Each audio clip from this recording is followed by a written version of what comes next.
All right, hello, I'm Nathan Lacey. I'm going to be showing you how to make some bread.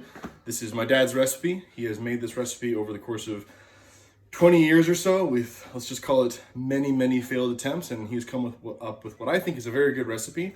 This is intended as a kind of a walkthrough of how it's used, designed to be used with the physical paper instructions that I've created for his recipe. And ideally, I would be showing you this in person, but I wanted to give you some visual references for some of the steps that are harder to understand in a document. So anyway, not going to be 100% clear on everything, but it should help provide some clarity on some of the more complicated steps. So anyway, let's get started. I'm going to put you guys right up here above my workstation. So I've got my instruction sheet that has all of my the recipe and the instructions and the stuff that you need. First things first is get everything laid out and prepared, get all of your ingredients out, and then these are the instructions, as you can see here, and we'll just kind of go down the list. I keep it over here. I've made bread many times and I still use them as a reference. So first things first, get ourselves a big metal mixing bowl, and we're gonna get some butter flavored Crisco. We're gonna grease the inside of this bowl right now. And the purpose of doing this now is when you get to the step where you're ready to put your dough in here for its first rise, you're gonna be covered in flour and bread dough. You don't wanna have to clean your hands off to go get the grease out to grease the bowl. So it's nice to do some of this prep work ahead of time. And that's one thing that I've tried to very clearly incorporate into my instructions, is how to do that prep work. So anyway, just grease the entire layer with a thin layer of some Crisco, butter flavored Crisco, and definitely get the butter flavored Crisco because not only is it used for not sticking, it actually does give a little bit of flavor. So now we're gonna get our big plastic mixing bowl. This is already a little dirty because I've made one batch. This is my second batch of the day. I'm gonna make one more batch after this. So we get the first 5 dry ingredients, which will be 4.5 cups of flour. I know a lot of recipes, technically, it's more accurate to use weight because the inherent moisture content within the flour can change, and that's just not something that I've done the work to figure out how much that is. And by the end of the process, you end up adding flour by feel anyway. So you end up accounting for some of this anyway, whether the flour is a little bit drier than normal or a little bit wetter than normal. You end up getting some room at the end to adjust that. So 4.5 cups of flour. Ultimately, this whole batch of flour will use a total of about 15 cups, which comes out to about 5 pounds of flour, which is nice because that's usually what flour comes in. So next ingredient is a generous 1/2 cup of white sugar.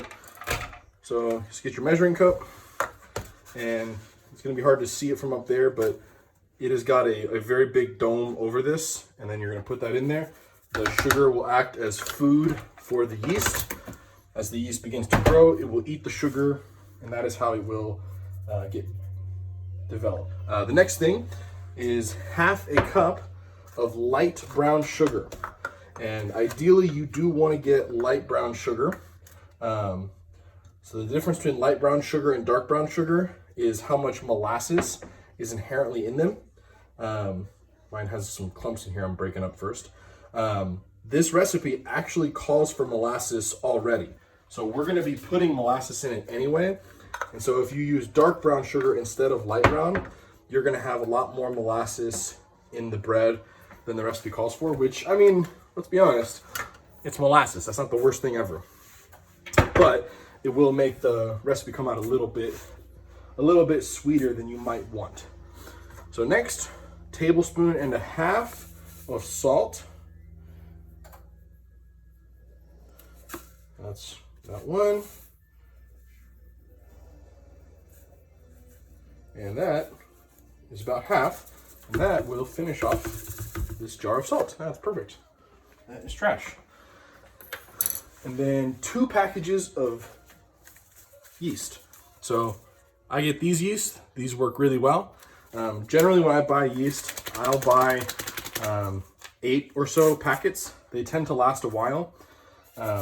So anyway, you get 2 packets of yeast. This is, each packet, if I remember correctly, is the equivalent to 2 1/4 tablespoons.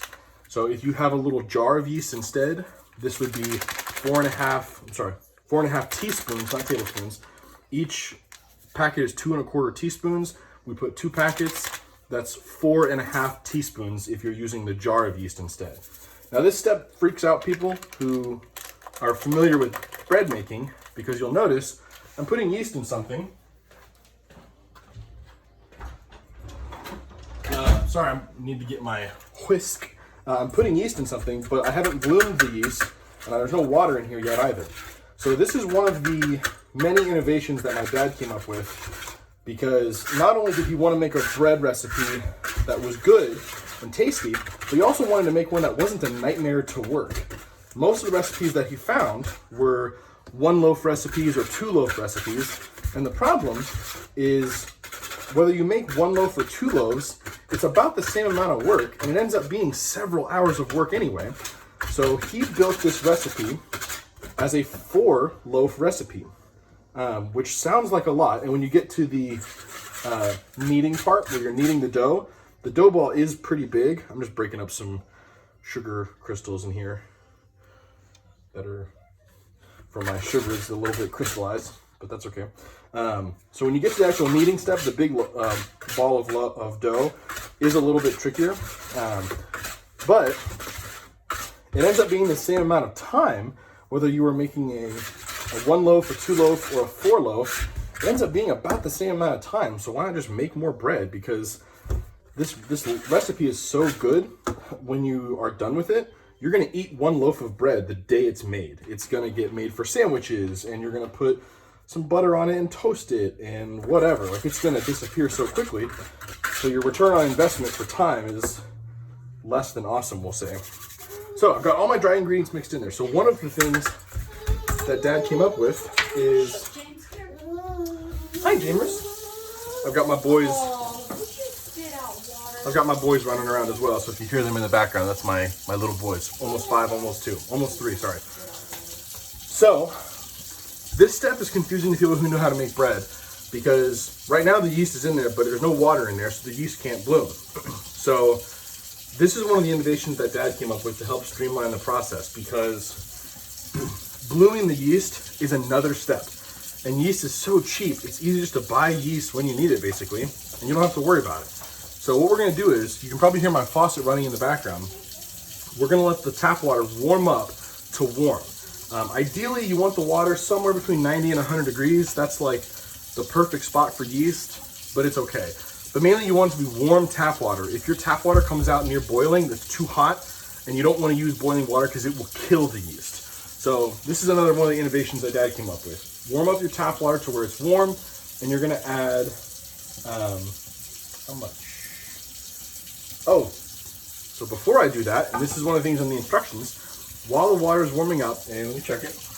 Okay, so the water's warm now. Before I put in my water, I'm going to prep the ingredients for my next step. So I need to prep 1.5 cups of flour. And you'll see why in a second. It's really nice to have all these ingredients prepped before you need them. That way when you need them, you can kind of just rock and roll. 1.5 cups of flour, 3/4 cup of bran. This is bran. So we're using regular all-purpose flour, which doesn't have bran in it, and then we're adding bran specifically. And so that makes the flour effectively a whole wheat flour. And it also, the bran gives it a really nice texture and a really nice texture to it, and a really nice flavor profile. So that way is also nice. You don't have to buy bread flour. You can just use regular all-purpose flour. I buy a 50-pound bag from Costco for $20 or whatever, and I use that to make a bunch of bread. Next thing we need to prep is 3/4 cup of Crisco, butter-flavored Crisco. We are a Southern family, so we love ourselves some Crisco, and it will give it a really nice soft flavor, really nice soft consistency, and a really smooth, creamy flavor.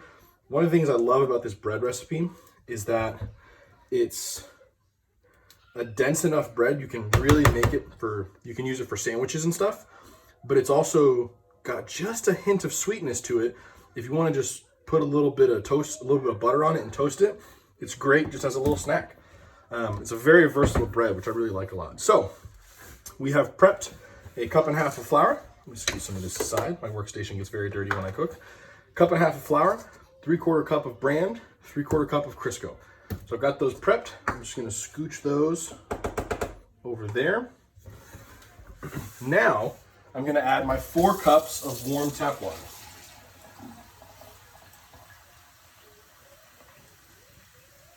So there's 2 measuring cups. Get 2 more.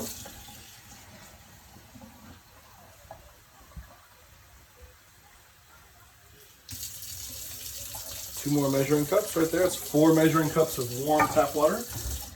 Now you have to get your mixer. You absolutely must have a hand mixer for this. A KitchenAid is too small. The bowl is too small for this big of a lump of dough, and you're not gonna be able to mix this by hand, so you've gotta have a KitchenAid mixer. I'm not gonna bother talking while this is running because you won't be able to hear anything, but you wanna mix this up until it gets to like a pancake batter consistency. Start slow, then slowly speed it up.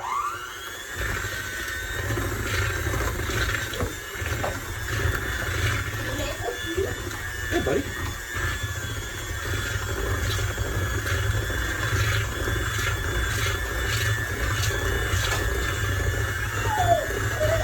Squish your toe, bud. I'm sorry.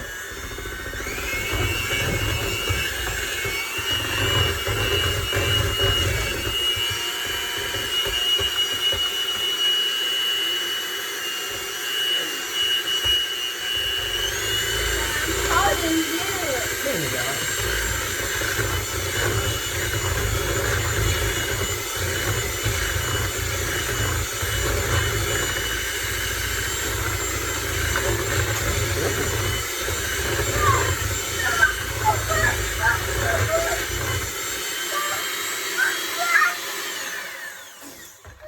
Okay, so hey Paul, can you lean forward? Look up. Here, come here. You see my camera? Say hi. Hi. So that is our first step. That's a bubble. So we're already starting to see some bubbles form. That is the yeast activating in the warm water. So this is very much a pancake batter consistency. Hi, Dreamers. Oh, you guys want to help me? All right, here we go. So I've got my almost 5 and almost 2-year-old trying to help me here. They love to help me with bread. Almost 3-year-old. Almost 3-year-old, almost 5-year-old. So it's about a pancake batter consistency at this point, and you really want to mix it up till you see all the lumps are gone. Now, if you look in there, you can already start to see some of these bubbles forming. That is the yeast activating and beginning to grow and releasing carbon dioxide as it grows and expands.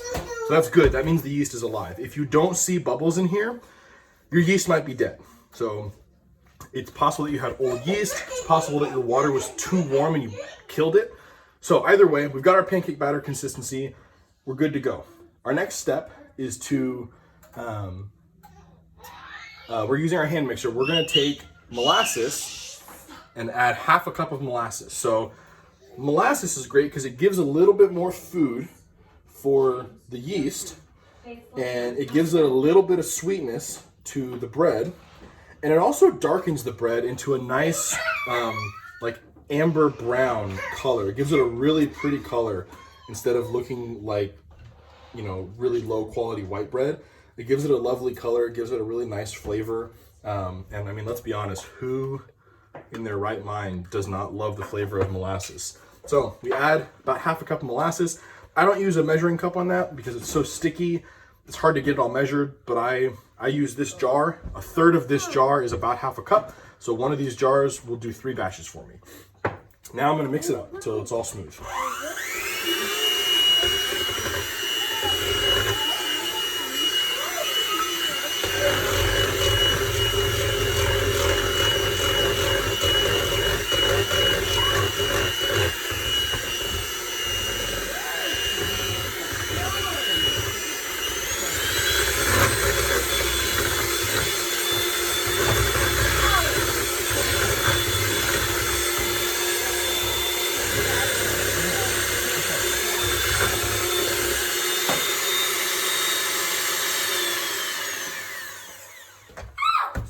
Paul, Ow! sit down. Down. After you're done with lunch, you can help me, but it's time for lunch, please, okay? Thank you. All right, so we got our molasses really well mixed in. All right, now, this is another innovation that Dad came up with, and it's a little bit strange, so I gotta explain it before I do it. So one of the things that Dad has in his recipe is he has 2 eggs.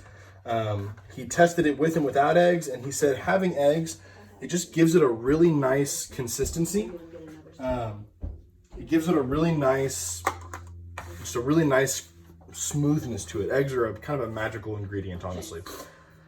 So again, in an effort to simplify the process and not dirty up more dishes and have 15 other things, he created a step where he can basically just add the egg straight in here. Now, this is warm. The water is warm, so if we just add the egg straight in there, we run the risk of...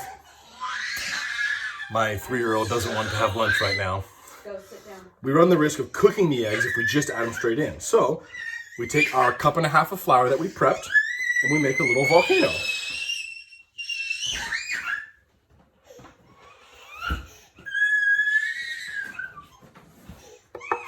So you want to make a little mountain and then a little hollowed out section in there. My 3-year-old is being a 3-year-old. I am sorry for the sounds. James, no. Hey. Do you need yucky in the mouth? Stop. So, we're going to take our eggs, we're going to pop them, we're going to crack both of our eggs into this hollow part of the volcano, and then we're going to mix in the eggs with the flour into the rest of the dough. That way we mix everything without it being cooked.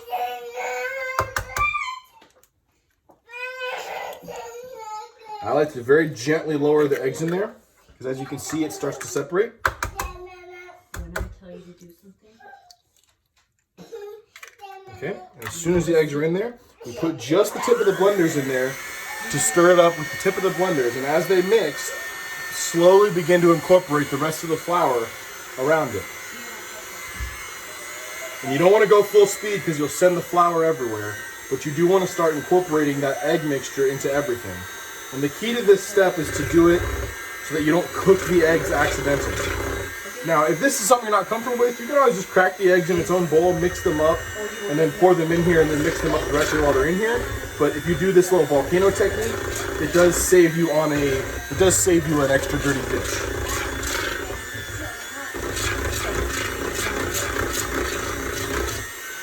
I'm being sure to scrape everything off the sides right now.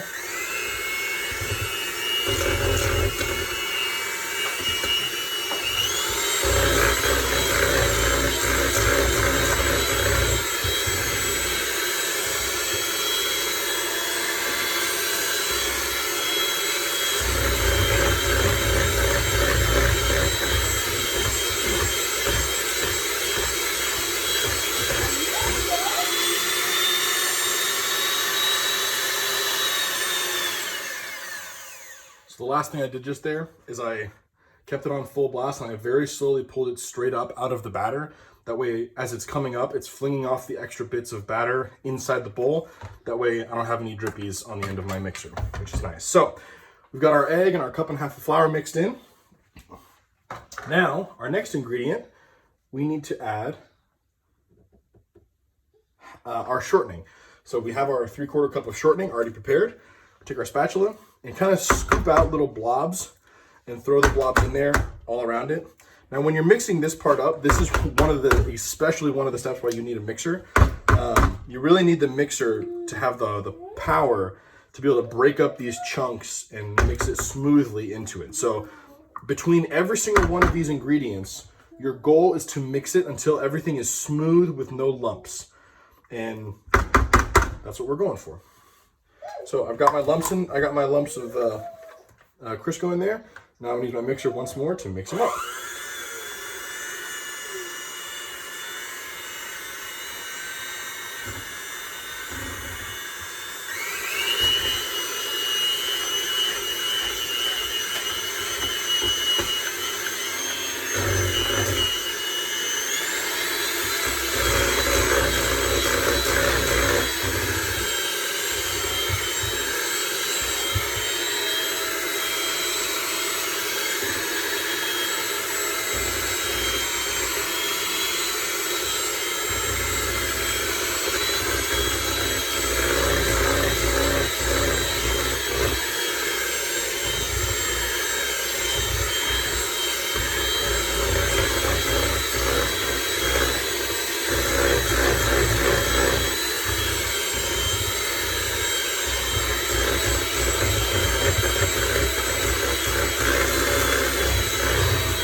Okay, I've mixed it till it's nice and smooth.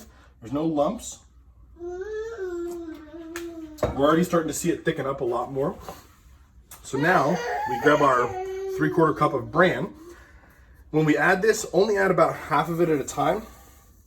And that's mainly a tactical reason, so that when you're mixing it in, the bran doesn't just fling all over the place. So I'll put a little bit in there, then mix it up some.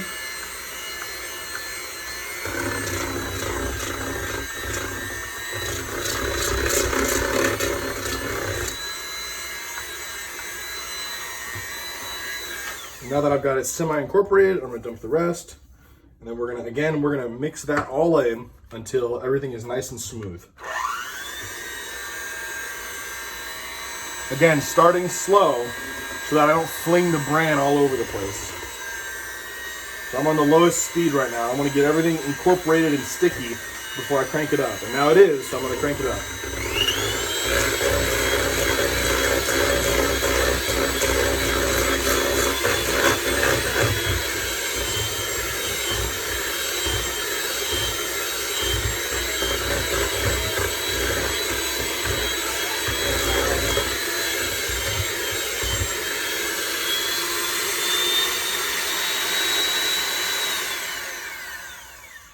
Okay, and our mixer has done an excellent job.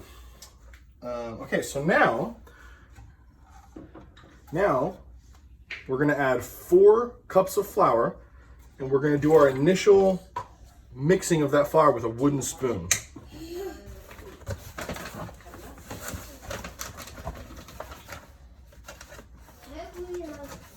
So we're gonna add 4 cups right now, but we're gonna need to add more than that for sure. And this is where the eyeballing comes into place. And this is where it's kind of tricky to only learn this recipe from a sheet of paper, because there is some eyeballing. So I put in the 2 cups first, and then I just give it a very cursory mix in. It's still gonna be very sticky, but I like to get some of this flour to start incorporating before I add my next 2 cups. But we're gonna add 4 cups right off the bat pretty much. So I've got this, not all the way mixed in, but at least some of it is. And then I'm gonna dump the other 2 cups. So now it's 4 cups total that we just put in. Now, this is why you want a big, heavy wooden spoon, because this is pretty taxing, honestly. I was teaching one of my friends a little while ago, and she's like, "Oh man, this is the really hard part. I may have to get my husband to help me with this because this part's exhausting." But she did a great job. She really did awesome. So you can already see it's incorporating pretty well, and there's not huge pockets of flour just sitting around. So now in the recipe, it says we're gonna slowly add 1.5 to 4 cups of flour while mixing with the bowl. And so what that means is we wanna get this to where it's not really sticky. And if you look, you can see right in here, it's very doughy and very sticky. And if I touch it, it sticks to my hand pretty badly. So what I like to do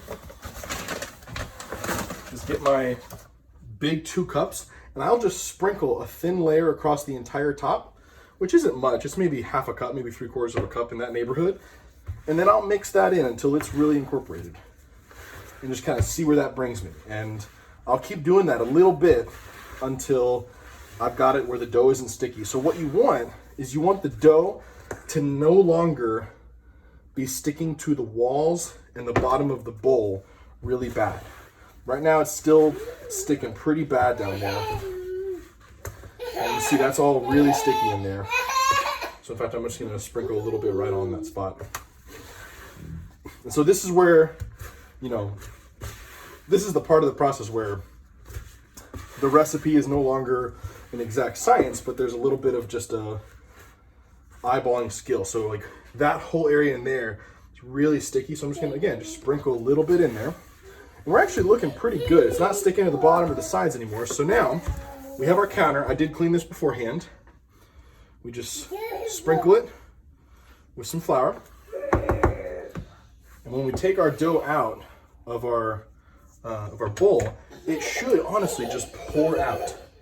And if you see in the bowl, almost nothing is left behind. There's a tiny little piece of dough. Okay, so now we come to the kneading. This is a very important step that a lot of people don't really understand how to do it properly. So There's a lot of different ways you can knead. Not one way is right or wrong. The thing that is wrong is over kneading the bread. So the key is not to knead it for a certain amount of time, but to knead it until the bread is smooth and elastic. So I'll tell you a quick story while I'm doing some kneading here. And you'll notice while I'm doing this, I'm constantly sprinkling flour on any places that are a little sticky, because you really got to get rid of the stickiness here, or your dough is going to be too wet and your bread will end up collapsing. So you don't want to dry it out, but you don't want it too wet. So, story on my dad. When he was first learning how to make bread by looking at recipe books in the 70s, he made a lot of mistakes. So what he does and what I do is I take one corner, fold it over, then I use the heels of my hands to push down. You can see that stuck to my hand. It's sticky, and put a little flour on that. Grab this next corner, fold it over, use the heel of my hand to push down. Again, I can still feel a little stickiness there, so I'm just doing a light sprinkle. So, for about 6 months when Dad was learning how to make bread, teaching himself how to make bread, every single batch of bread that he came out, he described it as being a doorstop, just an absolute brick.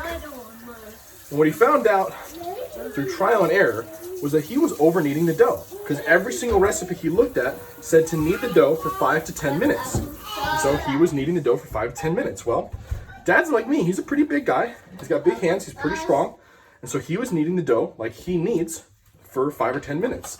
Well, these recipes were not made for someone like my dad. They were made for, a 1950s housewife who didn't have, a 6'1" male's body. And so that's how long it took a lot of women to knead the bread, but it didn't take Dad that long. So he finally found a recipe that told him to knead until it was smooth and elastic, which estimated to be 5 or 10 minutes. And Dad said, I wonder if that's the more important part. So he kneaded it until he thought it was described as smooth and elastic. For him, it's about 90 seconds. And he said, well, that's surely wrong, but let me just bake it and try it. And it came out perfect. Moral of the story, the amount of time that you have to knead the bread depends on you. Some people, it'll be 1 to 2 minutes. I'm in that neighborhood. Usually it's about 2 minutes for me. Dad goes faster than I do. I go hard. But what you're looking for is smooth and elastic. And the way you measure that, I'll give you one more fold, is when you push on it, you see it spring back really quickly. You see it spring back very quickly. That is smooth and elastic, and you can feel it as you're pushing on it. You can feel the smoothness of the dough. So, kneaded it for about a couple minutes. It's now smooth and elastic for me. Great. So now, what we're gonna do is we're gonna flip it over, and this side is very smooth. This is an important thing to keep track of, and I'll be mentioning this in other steps of the videos as well. This is this section of dough. It's important to remember this smooth section. This is part of making the bread come out pretty. So now we're gonna work this into a ball. So what I'm doing is I'm squeezing it and I'm tucking one hand underneath, squeezing it and tucking one hand underneath. So what I'm doing is I'm tightening up this top surface so that it's nice and smooth, because this outside edge right here will end up being the top of my 4 loaves of bread. And you want the top of your loaves of bread to be smooth and pretty. So that's why we're forcing all of the ugly stuff to the bottom.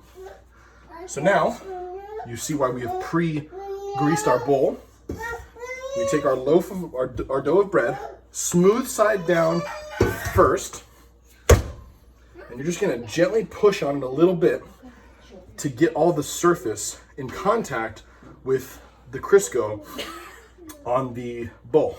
So you push on it, and then this is a tricky part. You separate each edge a little bit, and then the goal is to flip the dough over so that this ugly folded side is on the bottom. So what I do is I take my hand like a claw, I grab this side, I'm gonna pull it while flipping the bowl up, and that should flip it over in one smooth motion. Not bad. And that way, I've got a nice smooth surface, and now we set it up for a rise. This will be the first rise. You want to let it rise until it doubles in size. And It depends on where you live, how warm your house is, where you have it, but that can easily take 1 to 2 hours. I have some tricks that I list in my instructions. A trick that I have to use in my house is I warm up my oven and I put these bowls on the stove top of my oven, because the stove top of my oven just gets a little bit warmer, and that'll help these warm up. You really would love for this to be in the neighborhood of 90 degrees. 90 degrees, yeast go crazy for 90 degrees. They love 90 degrees. So if you want to turn the air up in your house a little bit, that works. If you want to put it in your in like your laundry room, if your laundry room's warm, that works well. So we're just going to cover this with a blanket, and as my son would say, we're going to set this aside so the bread can now grow up. And that is the first step of making your bread. That is a 4-loaf ball of bread. Later when we come back, I'll show you how to work that dough into the loaf shape, and then we'll go from there. Hope you enjoy.